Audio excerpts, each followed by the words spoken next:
I'd like to welcome everyone to tonight's program on the entrepreneurial mindset, which is a part of our Story of Startup series. My name is Kayla Del Biondo. I'm coordinator of adult programming and outreach at the library, and it has been my pleasure to work with Laura Budd, executive director of the new Canaan Chamber of Commerce, as well as Christine Sullivan, who's a business advisor for the Connecticut Small Business Development Center, to organize this four-part series. If you've been with us the whole time through, our first one, we kicked off with Starting a Business 101, and then our week 2 was on the art of the pivot. We took a break week to kind of gather your feedback. We sent out a survey. If you've yet to do the survey, it's actually going to be popping up on your screen when this Zoom call ends. So we ask that you just take 1 or 2 minutes to fill that out. We really want week 4 to have an interactive component where we can maybe get you into like small group discussion or do some type of elevator pitch activity. So if you can just take a minute to fill out that survey at the close of tonight's session, we really appreciate it, because next week, next Tuesday, same time, our final session will be on raising capital. And again, we'd like to have some type of interactive activity. A few housekeeping things for this Zoom webinar, if you aren't familiar. Tonight, we're using the closed captioning feature, that live transcript that you should be seeing at the bottom of your screen, for accessibility reasons. If you are not seeing that and you'd like to, I'd encourage you to go to the button that says live transcript in Zoom. You should be seeing an arrow that allows you to see that subtitle or hide the subtitle. So vice versa, if you are seeing it and you wouldn't like to, go ahead and click on live transcript. You should be seeing a few different options and you can go ahead and hide that subtitle. We will be using the Q&A feature of Zoom tonight rather than the chat. So we ask you to just put your questions in there. We'll take some audience Q&A time at the end. So please, if you have any questions, put them there versus the chat, because that can get kind of crowded with a large crowd. So without further ado, I'll turn it over to Laura. Hi, good evening, everyone. Thank you very much for joining us on week 3. We really appreciate your participation. Christine Sullivan has been leading us through this discussion and discovery. And Christine brings many, many things in her position from the Connecticut Small Business Association. And tonight she's bringing us 3 local entrepreneurs, which is awesome. These are people that she's worked with and helped them grow their business. And I think tonight is the essence of our program, because these are the story of their startups. And I'm really looking forward to hearing all their stories and everything they've been through. So thank you very much for being here. And Christine, take it away. Thank you. Thank you all for joining us tonight for the 3rd week of our series. And a big thank you to the new Canaan Library for hosting the conversation, and to Laura for their support at the Chamber. So in our first week of the series, we discussed entrepreneurial readiness. It was a small part of that conversation, but we talked about how deciding if it's the right time to start a business both depends on the quality of the idea, market timing, but also importantly, whether the entrepreneur is personally ready for the challenge. And so tonight, our topic is the entrepreneurial mindset, and it is my great pleasure to introduce to you 3 very inspiring local entrepreneurs who are going to share their journey and tell their stories. First of all, I'd like to introduce you to Nalini Gulsaran. Nalini runs a digital marketing agency, and you will often find her doing workshops locally on how to get the most out of Facebook or Instagram. And what inspired me to ask Nalini to join us tonight is that we had a conversation recently where we were talking about a new business idea that she had just woke up with after getting some client feedback. And she mentioned offhandedly that she's got about 10 new startup ideas that she's just waiting to find time to do. So that to me sounded like a real entrepreneur. And next is Ben Lavoie, who's a technologist and a CTO at heart, who was inspired by the Ice Bucket Challenge, which I think you probably all know about, from a couple years ago, and decided to start a new business that used technology to promote positivity in the community and the workplace.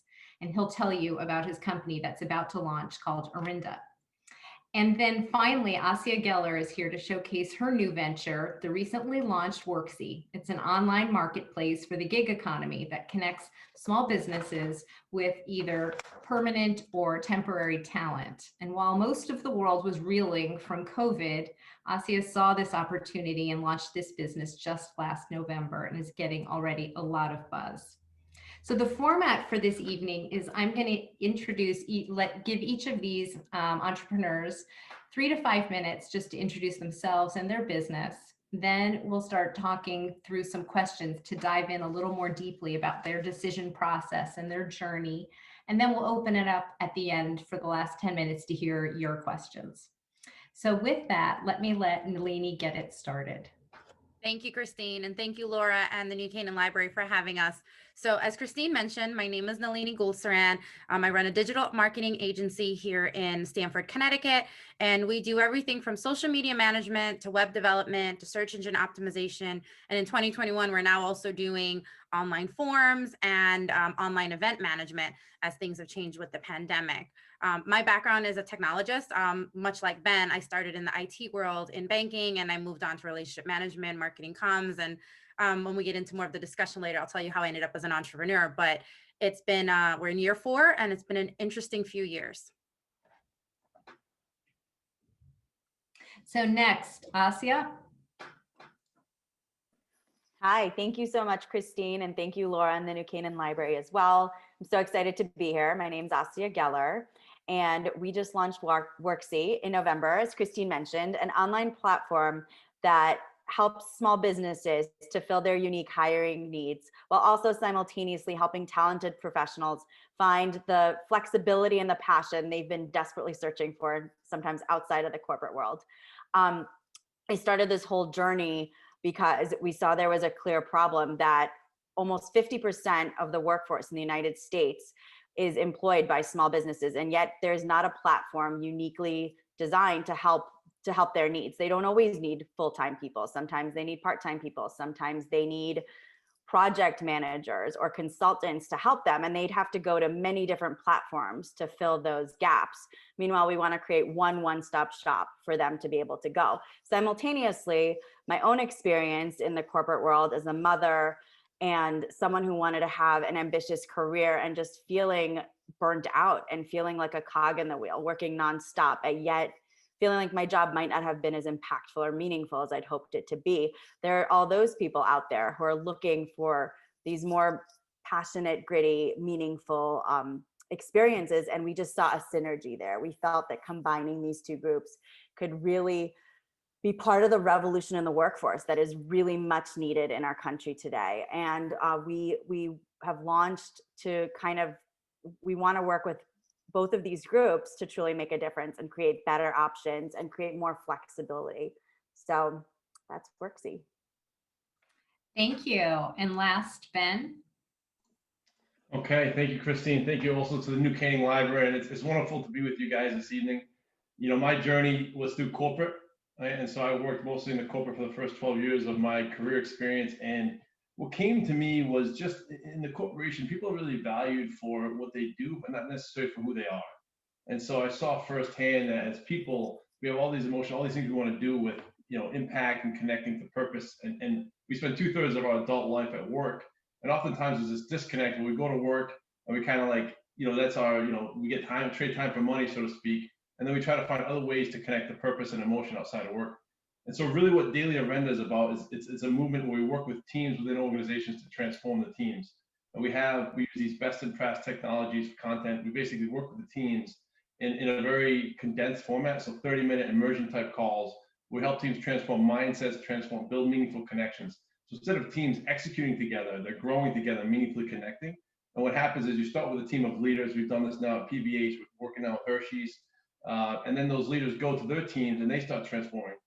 And so our whole mission, and we'll talk about this in the journey, Christine, our original mission and still is to help people build habits for good. So daily habits, weekly habits for helping others and helping the team and the communities, the organizations, leading their families in a bit more impactful way. And we pivoted the model, as you know, Christine, several times to get to, well, what's the most effective way to do that? What's kind of our niche and our means of doing that? And we found teams is this social unit. We're very social creatures. And so people don't just get a habit forming app and say, okay, great, I'm going to go on Headspace and become completely mindful. They do it with other people. They connect, they share stories, they share interactions and experiences. And as a result, they really build meaningful habits, a meaningful feeling of empowerment, connection, things like accountability. And so that power of the team.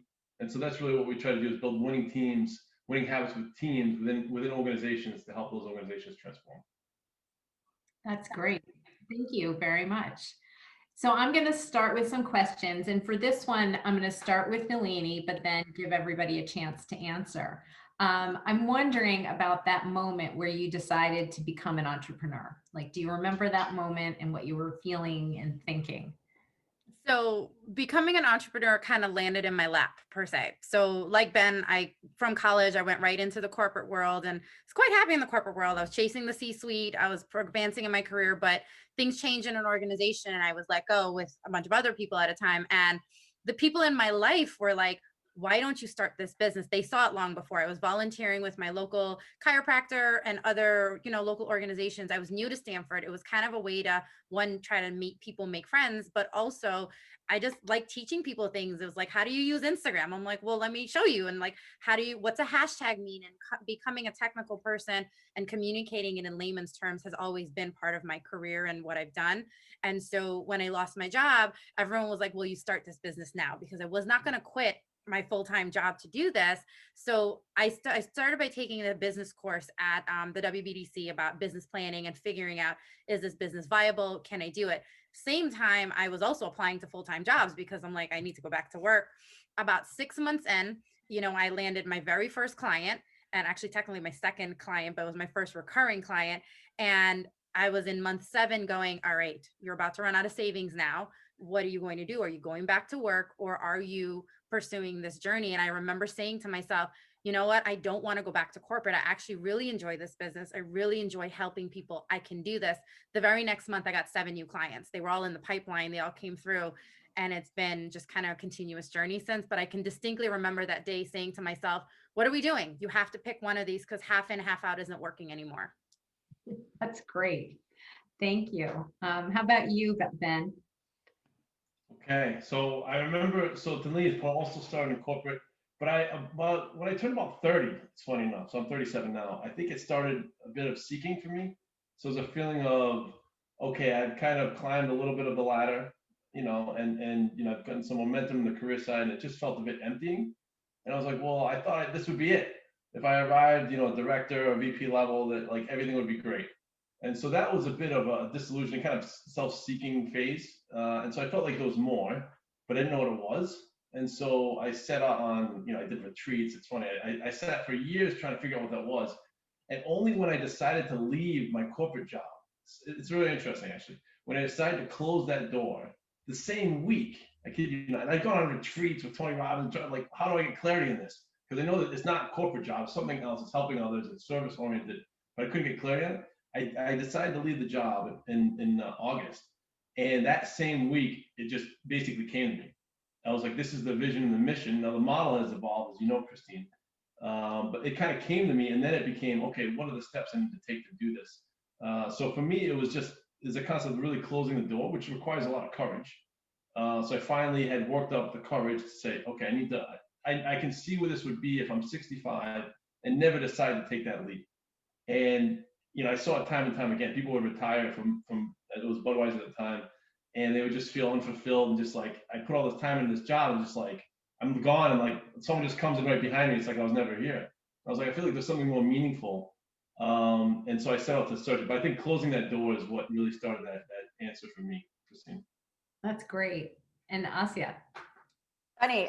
Thank you, Christine. Very similar to Ben. I think leaving my corporate job was the first step. And I think that is a huge and very terrifying step to take. And I reached a point of complete burnout. There was new management at Sotheby's. I worked at Sotheby's auction house for 10 years. I had a career I loved and valued. I had worked so hard, but we were a global company. I was working 60-hour weeks. I had 2 small children. I was commuting from Connecticut to the city.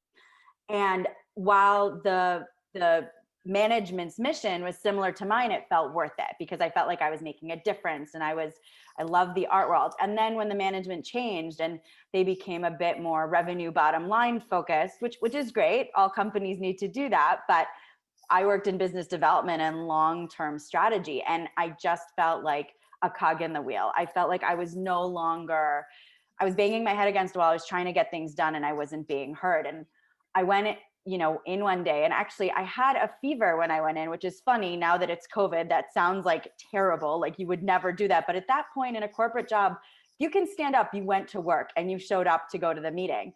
And I went in and I went into my boss and I said, I can't do this anymore. And I was like, probably a little bit inspired by this feverish state, which is funny that that's what it took to give me the courage to move on. And then as I started searching for my next opportunity, I realized I did not want to go to corporate. I realized I needed more flexibility. I wanted to be a present parent simultaneously as having a meaningful career. And I didn't want to have to choose.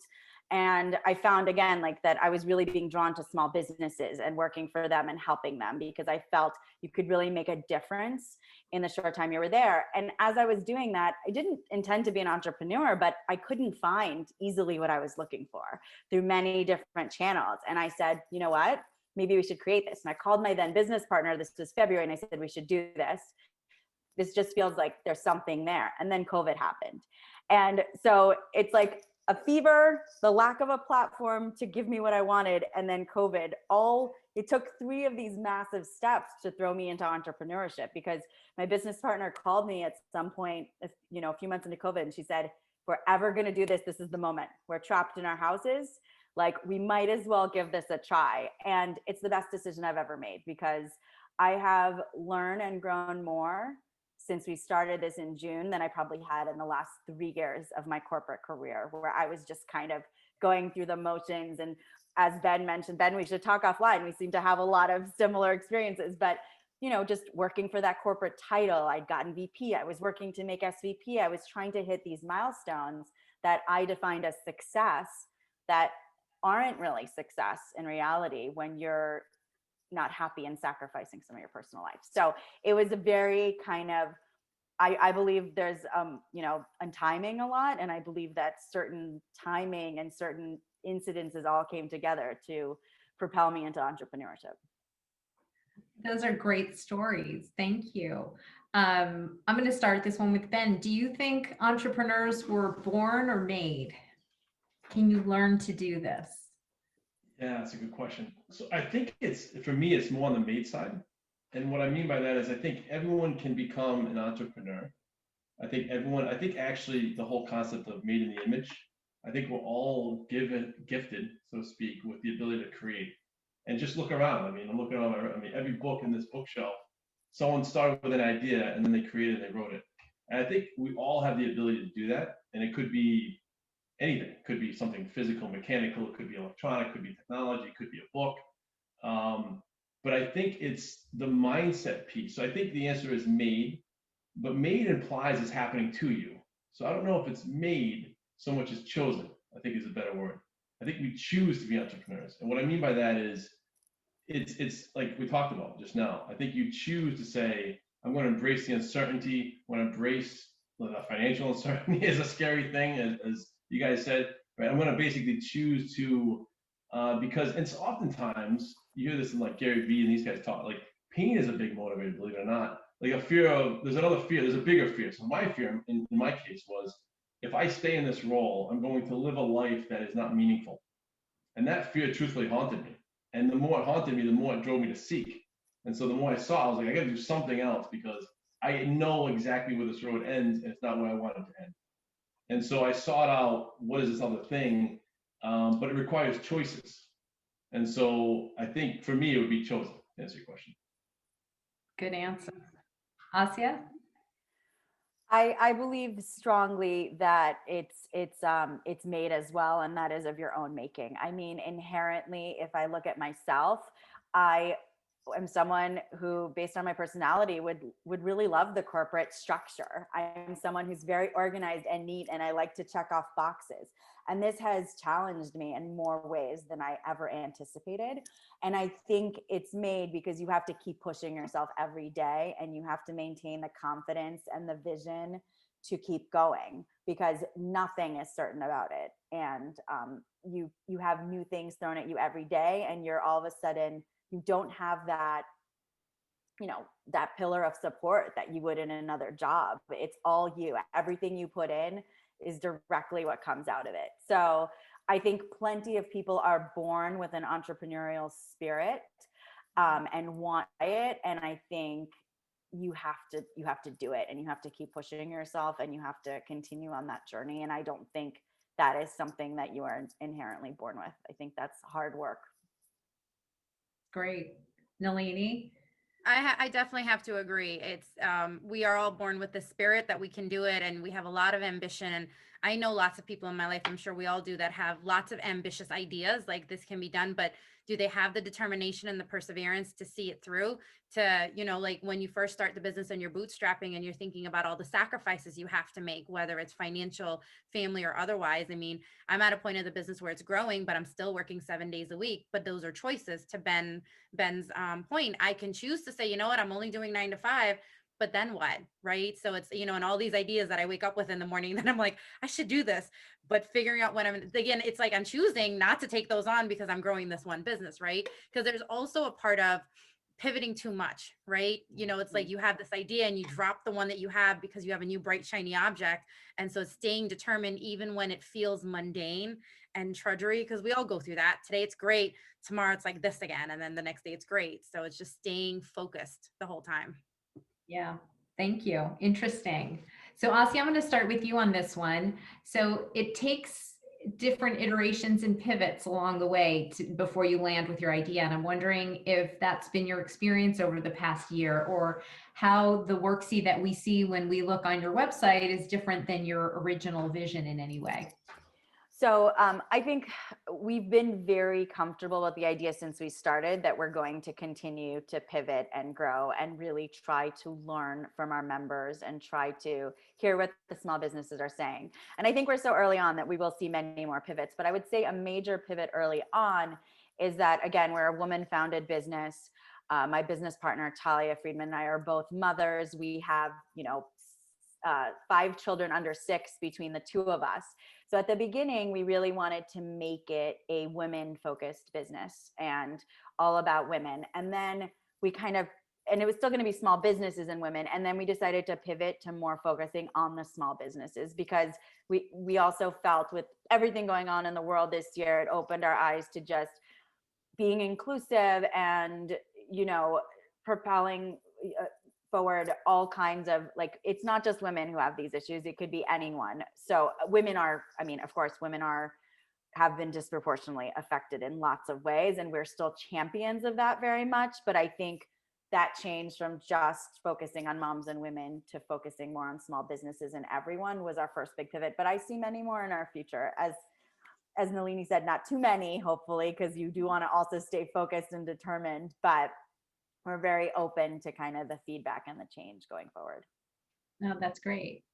Ben, how about you? I know that you have put like a lot of rigor into your pivots. And There's been a lot of pivots, Christine. So I think what was interesting is, as I mentioned, so I sought for several years. When I decided to close the door, this door opened, and I got real clarity on helping people build habits for good and connecting people to purpose and what that looks like and the vision around that. But the way of doing it has dramatically pivoted. And what I mean by that is the vision hasn't changed. The idea of people connecting with other people and doing meaningful things to serve and, again, help the community, help others, volunteer, build good habits. But what I realized is the original idea was if you just make habits fun, social, and easy, people will do them. So the concept was get habits that people can do 5, 15 minutes. They can do at their lunch break at work. They can go off and do volunteering and different things, health stuff, for their own health as well, together in groups. And we tried it, and basically it didn't take to the level that we were hoping. And the realization was, I actually had the realization yet, sorry, take a step back. So it didn't take, and so it was like, well, why, if it's fun, social, and easy, why won't people just, start doing these apps? Why won't they go on Headspace? Why won't they do Version Pulse, these kind of apps? And the realization was, I was asked at that time to lead a mastermind within my job. And the company was like, hey, with COVID, everyone's kind of doesn't really know what's going on with the future of the company. People feel like it's more of a job than a career. And so a lot of disengagement, frustration, uncertainty. And so we created this group of several hundred leaders in the organization. We said, okay, let's connect them every week on calls and talk about like mindset growth, build a vision board for their life, talk about beliefs, and then also give them challenges. And sure enough, it transformed the entire company. Because what happened was these leaders went back, like I mentioned, went back to the teams. The revenue of the company went up, the stock price went from $50 to $100 a share. I mean, that's what this effort started, like a chain reaction from the company. And the realization was you need that immersion first. You need to connect people meaningfully, because that meaningful connection is what drives people, that accountability, the social, the whole, like, there's an emotional, spiritual energy to that. And so just saying, hey, go on this app and do a challenge, this step challenge, there's an energy missing to it. So the realization for me, the biggest pivot was energy matters. Start there. That's great. Great story. Nalini? So when I first started my business, I had one goal in mind. I was going to do social media management, which is ironic because 4 years later, I'm the Instagram girl. But what ended up happening was I had, through my business, the business planning class that I took, someone in the class, she was sitting right next to me. She goes, Nalini, you understand technology. I don't understand WordPress. Can you help me build this? And I'll be very honest, I had never built a website outside of college in about at that point, maybe been 15 years. And I did not want to code. I'm like, I'm past my coding days. It's not what I want to do. And she's like, you've got to help me. I don't understand. And I was like, okay, I will help you. And she insisted on paying me, even though I didn't want to, because I'm like, I don't know what I'm doing. And it's really funny because here I am 4 years later and websites are the core of my business.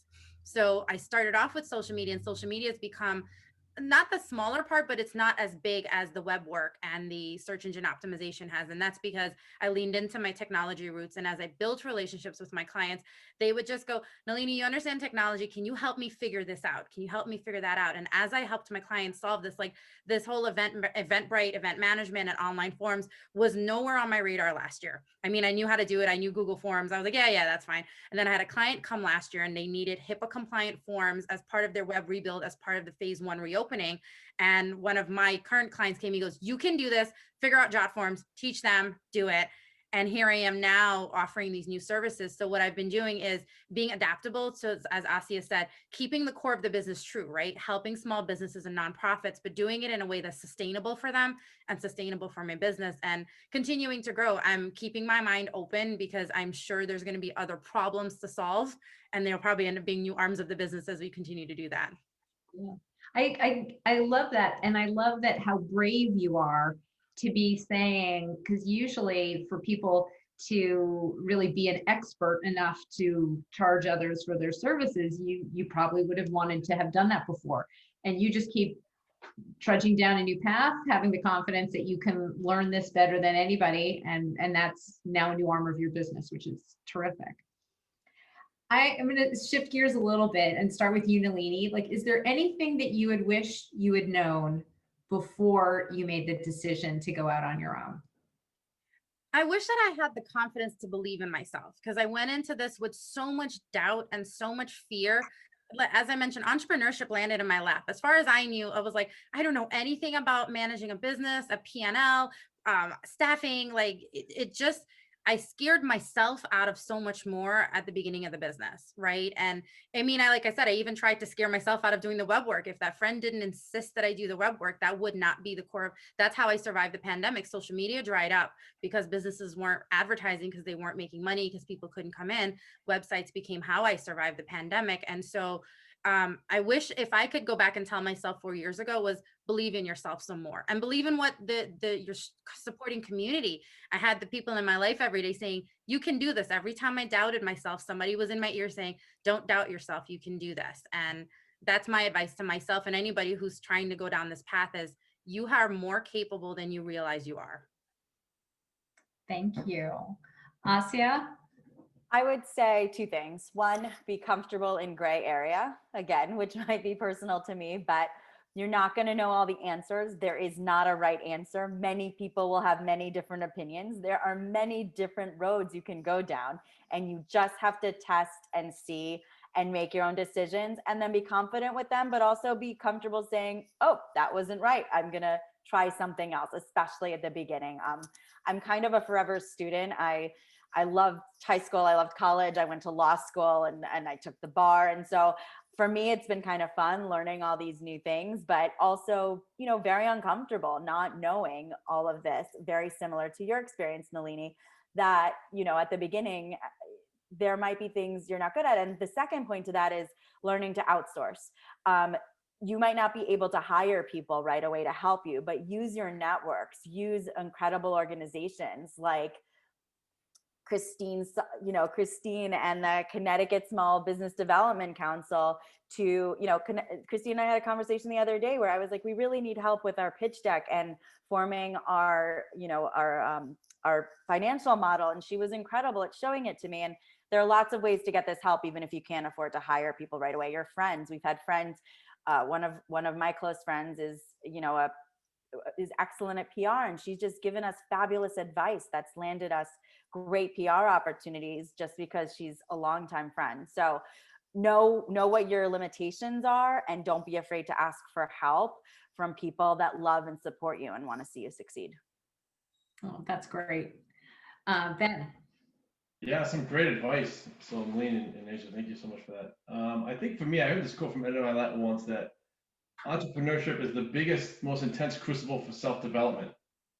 And I think there's a lot of truth to that, because you get tested, as you guys said, in ways that are, you have to win in your mind first, in terms of uncertainty, self-confidence. Completely agree with that, Nalini. Kind of trusting yourself, trusting in those gray areas that I trust my ability to be resourceful and do the right thing, and to, even if things don't go according to plan. I found, I joked in the beginning when I started this journey, this Bermuda Triangle concept of, for me, there were like 3 immediate challenges. There was a lack of, because I'm coming from corporate, like it sounds like these guys are as well. So for me, there was a lack of structure, because then you have all this time, and you're like, okay, what do I do with this time? I don't have any meetings. I used to have all meetings. So you're trying to figure out how to manage your time productively. I didn't have any clarity. So compounding that is like, okay, I have all this time. I don't have a structure, system in place. And I also don't really know what I'm going to do, or what I should do. And so you're just kind of fumbling through it in the beginning. And then the social piece, I think, is extremely important. So I didn't have, you're used to being in a corporate, or an organization, and you're used to social interaction, social accountability, that social energy I mentioned. And so then you're going off on your own. So for me, create a mastermind, join a mastermind, join some kind of group where you can create that social accountability, that social momentum, because that energizes you to, again, push through that uncertainty, encourages you, and equips you in that area. And then the second piece for me, so that's one big piece, but the second piece for me is, I think we oftentimes, I found myself falling this trap quite a bit, is we seek approval of our vision, right? And so this idea of I've got a vision, I've got an idea, I need other people to approve it. And you go back to, we're all kind of given our own gifts and our own vision, and appreciating that, right? We're kind of climbing our individual mountains. And so you can share experiences on that climb. But the reality is you're climbing a different mountain, Nalini, than I am. Right? We're all kind of building different things in different ways, at different times even. And so I think the real appreciation of that, and that's like an emotional growth, spirit, all those growths I mentioned, you got to really get out of your comfort zone in those areas, because as you start appreciating, you realize, okay, it's okay that the other people don't approve. And I feel like this is still the right thing to do, and I'm going to go forward with it. Oh, that's great. Are there any recommendations of books or podcasts that you found helpful during this journey? Ben, want to start with you? Oh, geez. So there's a lot, Christine. I'm trying to think of what would be the 1 or 2. I've gone, I'm a big fan in the self-improvement space. I think that for me, the depth is more important than the people that give you the platitudes. So I think, and what I mean by that is these people that are just work hard. It's passion. The answer is passion. The answer is grit. I think that, in my opinion, that confuses entrepreneurs, because they're basically saying, like Angela Duckworth is saying, grit is what got me to my success. So that can also get to your success. But actually what you find is everyone's system for success is different, because with gifts, the vision, everything I just mentioned. So what you've got to find, if you want to get an entrepreneur, or you already are an entrepreneur, you've got to find what that success system is for you. So what does that look like? What are the habits? What are the focus areas? What's the vision? What's the beliefs that you need to have that are relevant and authentic to you? So I know that's off topic to books, but to get me to books, I'm big into the self-improvement mindset stuff, right? So not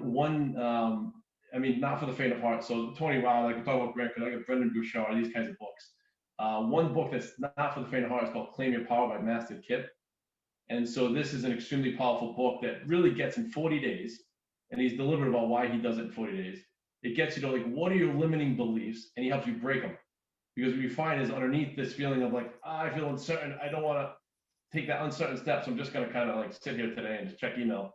Why are you doing that? Well, there's a belief underneath it, it's an iceberg, right? Underneath that tip of the iceberg, there's this belief that's driving those behaviors. And so he helps you, that's a real powerful book. He helps you understand what are these beliefs to get more uncertain, more courageous, more out of your comfort zone as an entrepreneur. And I think that belief system is extremely important to success in the space. Great, thank you. I see you and your bookshelf, Asya. I know. I mean, it's a show and tell.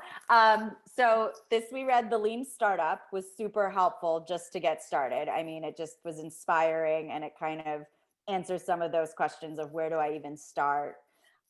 We read this book called The Membership Economy, which was particular because we have a subscription model business and was super helpful to us in forming our pricing model. So if you're thinking of that kind of thing.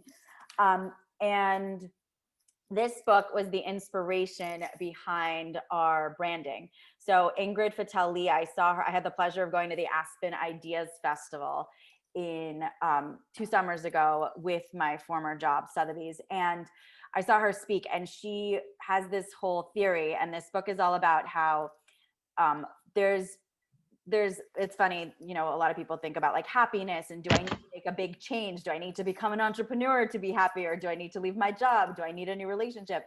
And her theory that was very compelling to me is that you actually need to find little joys throughout your day, every single day, to create greater overall happiness.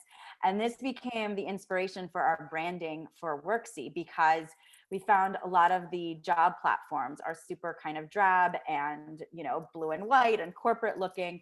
And there's something about bright colors make us happy because they warn of danger. So therefore you feel comforted. Circles make you happy because there are no sharp edges, so they cannot hurt you. Plants make you happy because they speak to oxygen and fresh air and having those things in your life. So we designed our whole logo and our colors scheme and our website based on that. So this has been a really inspirational book, but I also think it's great for making life changes. And then I just love How I Built This by Guy Raz. I listen to it all the time. And I think a lot of what we were all mentioning before in terms of just having that confidence, and whether you're born an entrepreneur or not, there's so many great stories of, the guy who started Peloton could not, sell his idea for a while. And that was really great to hear because he is such a huge success now. So I think it gives you a little bit of that inspiration to keep on going, because these brands that are household names today had some of the same hardships we'll all have starting our businesses. Oh, that's great. That's a great comment. I think there is a Guy Raz podcast for everybody. Yeah. How about you, Nalini? Well, I feel a little ill-prepared. My bookshelf. Sorry. So the irony is I actually happen to have a book next to me that I was meeting with my intern today, and it was called Marketing 4.0. Now, this was a big one for me because it's moving from traditional marketing to digital. I always tell people before I started this business, I never took a marketing course a day in my life. So a lot of the reading I've done is about learning the skills I need to grow this business. Because while I'm technological and I understand how technology works, learning marketing was a big part of it for me. But there's one book that I always go back to that I read right before I went on my entrepreneurial journey, which was called The Art of Change Leadership, because that's a big part of what we do. It's constantly navigating and managing change, whether we're doing it amongst ourselves, whether we're doing it with our teams and our family. The world is always changing. Our lives are changing. Look how much it changed in a year and it's still changing, right? So that one stuck with me because the things you learn as you lead yourself, lead your family, lead your circle is really important. Oh, that's great. So I am curious, and Nalini, we'll start with you. Would your 10-year-old self be surprised to find you here today? Absolutely. So my 10-year-old self was a poor immigrant child. We had just moved here about a year before when I was 9. So my parents were both teachers, and the path set in front of me was, you're going to be a teacher. There wasn't really a lot of technology was new. Like, I'm in my 30s, I'm 35. And, trying to tell people we learned how to use Google in college, right? I used to TA a class where it was I can do things with Google that it amazes people with, like, symbols and concatenations and stuff. And they're like, how do you know that? I'm like, I took a class on it. They taught us that. So the high school that I went to was when I started to get introduced to technology. But prior to that, I remember my mom sitting at the table, handwriting her college papers, like 30, 40 page papers. And so knowing where we are with technology today and having that entrepreneurial mindset, I'll have to admit, my parents, they love me, but they still struggle with my decision because my mom, like, at least once a year, you don't have a pension. What are you going to do for your future? I'm like, they don't exist. And I will, this is why we plan differently now. Right. But my 10-year-old self definitely was on a different path than I am now, but still happy for it. Great. Asya? I'm not that surprised because I am also a daughter of immigrant parents who are both doctors. Again, funny, all these consistencies. I was never going to be a doctor. And again, I got a law degree and decided not to pursue it. But my dad did the same thing. So my dad didn't end up practicing when we came here from Russia. He ended up becoming an entrepreneur. And so there's this strong entrepreneurial spirit in our family. In addition, I remember my parents, I mean, from a young age, they used to say I'm very bossy, which I now think is a very negative term. I think women get called bossy and men get called confident.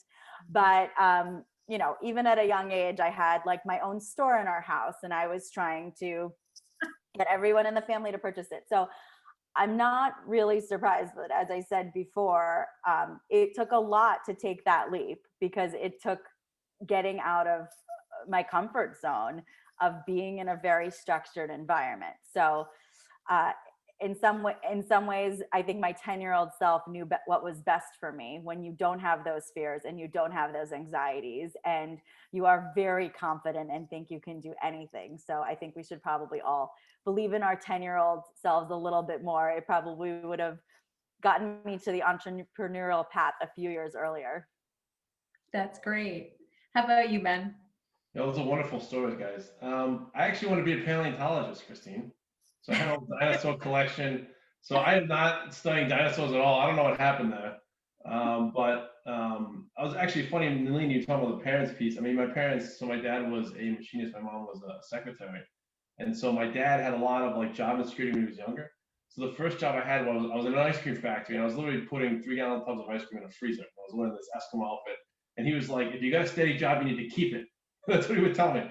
So I go to college and he's like, you need to keep that job. I'm like, Dad, I'm going to college not to have this job anymore. Like, you don't understand. So it was like you said, kind of parents' expectations. Like he was determined to not let me leave that job.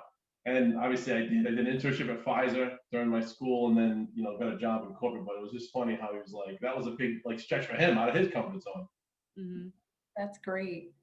Thank you. So I can go on all night, but I do want to give a chance to our audience to ask questions. So I think for the audience, you can pop up the Q&A and I'm going to just curate these questions and ask them.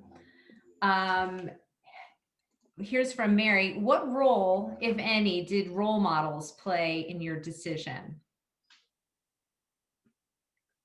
And whoever wants to answer that, we don't need to go 1, 2, 3. I'll go. I think for me, I don't know that I had any role models per se, but I had people in my life who were comfortable with the entrepreneurial space and saw my potential and pushed me out of my comfort zone as much as I didn't want to go there. I'll be honest, I don't know that I had anyone in mind to say I want to be like that person or I want a life like that. Like Asya said earlier, I was kind of happy in my corporate life, right? Had a steady job, could afford my bills, I had time to travel, but like Ben, I was unsatisfied. So as it were, but for me, it was having the people in my life who understood entrepreneurial life and understood that I had the potential to push me. Thinking back, if I wish I had a role model, probably, because I probably would have moved a little faster if I had someone to look up to and say, I could do that. Yeah. Ben or Asya? Oh, so you go first if you want. Yeah, I mean, I think as I mentioned, my father was an entrepreneur and always kind of truly valued this concept of working for yourself. And I think corporate life did bring me to that conclusion as well, that this flexibility that I'm now trying to bring to so many other people through WorkSee is something I really craved. And I wanted to have that in my life. And I saw my father had that, like he could be a present father and a successful businessman. My husband is also a small business owner and an entrepreneur, and he has been part of the inspiration for this business and has helped me understand the small business needs, and also that passion I talk about with small businesses. I've seen a lot of that firsthand. And then I have a very close friend from college actually who has started 2 businesses of her own, and she was an entrepreneur, and she has been an incredible sounding board and a true inspiration for women in this space. So yeah, I feel very fortunate to have had a number of people who have been there for me and have been mentors throughout. Yeah. Thank you. Ben? Okay, so I think, so just kind of thinking back here. So I think for me, think of mentorship. Like I think there were a couple things. One, I think when I started getting into self-improvement maybe 5, 7 years ago, I went to an event, an immersion event. It was a training, and I saw people that were successful financially, right, in their careers, but more importantly, successful with their families, successful with a feeling of purpose in their life, great health, great impact on others, and service to others. And I was like, it's possible. So that wouldn't be a mentor per se, but it was like, for me, it was like stretch the limit because I grew up in this lower middle class setting and where the expectations I think were very low. First child to go to college, and it was like I mentioned, like they discouraged it. So for me, it was like, wow, you can have everything, right? It doesn't need to be health or family or career or purpose or you can kind of bring it all together. I think that for me was very explosive. And then, like I talk about, I would hear these things saying, your associations, the 5 closest people, all these things that these entrepreneurs talk about really matter. And I would look around and be like, not to say, but like in my case, like my parents, like I didn't really have those role models, to be honest, in my family and in my close friends. And I was like, well, how? Okay, great, he's telling me this, but like, well, what do I do? And so what happened is I was fortunate to connect to some people. Nalini knows some of these people actually. We started building like a group of people to help each other, like a mastermind basically. And like essentially, let's create our own positive association of like helping each other, encouraging each other, doing good acts together. And for me, that became like my mentorship in some ways because I was learning so much from these other people. Held me accountable again, challenged me in ways that I really needed. So for me, that really is what kind of I think kept me on track and kept me, on the right path. That's great. Good stories. Nalini, this is a question for you. You mentioned that you got your first client in 6 months, and I wonder what efforts you made and strategies you used during the 6 months towards getting your first client. So network. That is still true to today. 99% of the business that I have is all referral based from previous clients, existing clients. Some of the people on this call have sent me clients or introducing to people who know other people who ended up becoming clients. And it's about take every meeting, have every coffee. Actually, Ben and I met, about 2 years ago through an introduction for coffee, talking about Daily Arenda and marketing for it a couple of years ago, right? And so I took every coffee. I took every phone call. I met everyone that I could meet with. I went to every networking event. It became a running joke that if there was an event happening in town, I was there. On an evening, I'd probably go to 3 or 4, running from Stamford to Darien to New Canaan, back to Westport, because there were events and I wanted to meet people. And it was about building connections. I didn't go to every meeting thinking this person is going to be a client. I went to every meeting thinking this is a person. Who are they? What are their interests? What are their families? And remembering those details and connecting with those people. And eventually they will either refer you or they will become a client, but it's just about building relationships. And I still continue that. Even in the pandemic, I do virtual coffees. I go to virtual networking events. I spend a lot of time on Zoom. I teach a lot of classes now, and that's become the big part of where I get business is like through the local libraries and SCORE and the WBDC. I teach classes to share my knowledge. I don't charge for the classes. They're all free. So I give away as much as I take in, if that makes sense. But for me, it's networking was a huge part of my business. No, that's great. Here's a question for the 2 women. Do you think it's harder for women to start a business than a man? Did you encounter any roadblocks because you were female? And Asya, you were shaking your head, so have at it.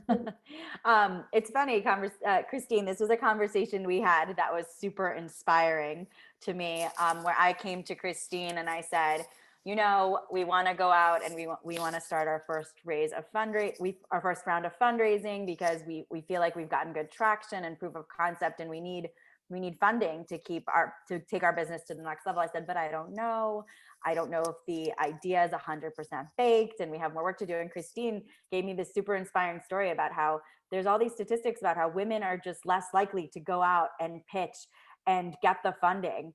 And we want to be 100% confident in the idea before we're comfortable making the ask.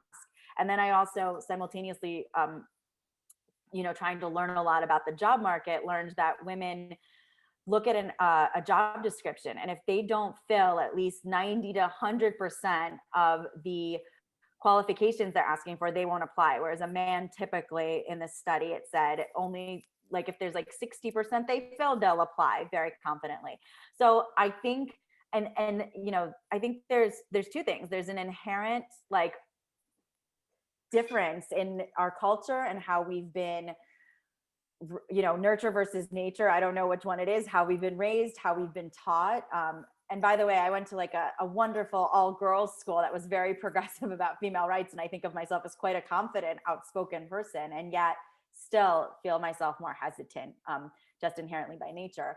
And then the other thing, again, is just being a mom and an entrepreneur. I think there are certain things that, as much as you can be an amazing, involved father, like my children just want mommy sometimes, and they will come bang on my door when I'm working, when my husband is working in his office downstairs, and they will choose to come to me. And there's just something about that you're being ripped apart a little bit more. So again, I hope that everything we're all doing, I think, is moving things in the right direction and creating more confidence and helping women to feel more empowered to go out and be entrepreneurs and do these things. But it's certain things about myself that I found through this process that I am surprised at. So I do think it's a bit more difficult.